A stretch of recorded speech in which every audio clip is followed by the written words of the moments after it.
How's it going, guys? It is Luke here. I hope the Keldeo army is doing well. Don't forget, guys, if you haven't already joined the Keldeo army, you can hit that subscribe button. It is free and you will be kept up to date with all of my great videos. So today I have a battle against a guy by the name of Huh007. It's a pretty good match. A little bit of prediction going on, so let's get into it.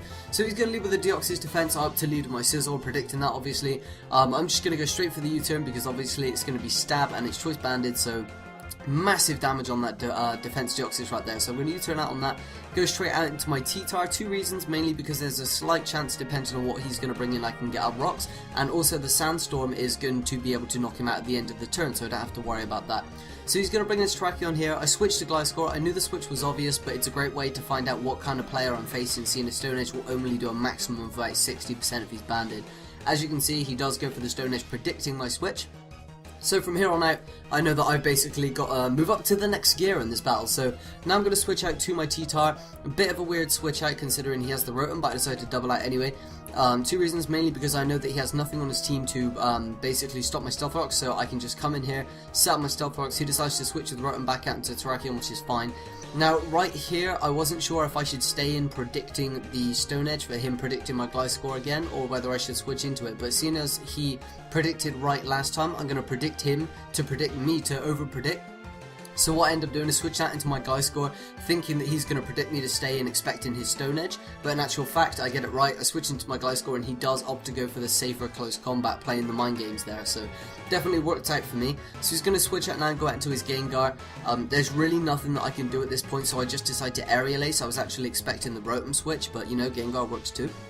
So I end up hitting that with an Aerial Ace. Now here I'm forced to switch because I don't know what variant of Gengar this is. I didn't see Lefty, so I knew it wasn't going to be a sub-variant.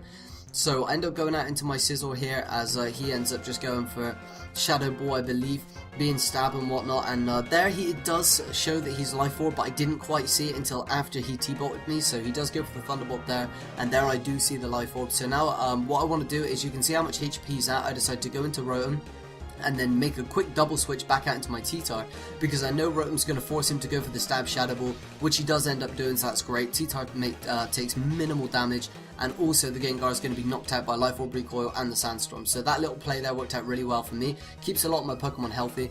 So he's going to go out into Terrakion now. Now I thought he would Stone Edge this time, expecting my Gliscor, so I actually stay in.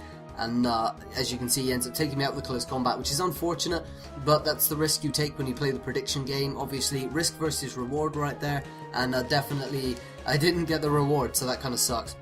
So I got into my Keldeo now thinking I'd force the switch, but he actually stays in. I was assuming at that point that he was Scarfed, but as you'll see, I outspeed him with my timid Keldeo choice specs, so therefore obviously it must have been a speed tie, and I end up taking him out, which is nice. So he ends up going into Mence now. Now I know this thing's going to get up a Dragon Dance, but I wasn't 100% he was going to Dragon Dance because he might have been banded. So for that reason I went into Gliscor and not Terrakion. I know at +1 Terrakion can definitely outspeed Mence, but at +2 I'm not so sure. So he ends up going for the Outrage.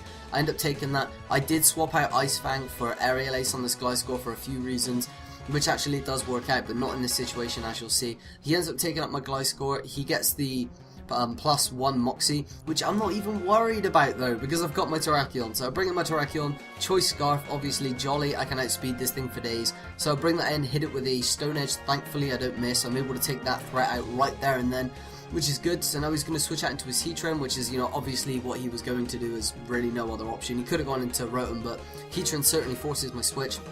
So I end up going out into my Rotom here, which is absolutely fine. He ends up going for the Earth Power.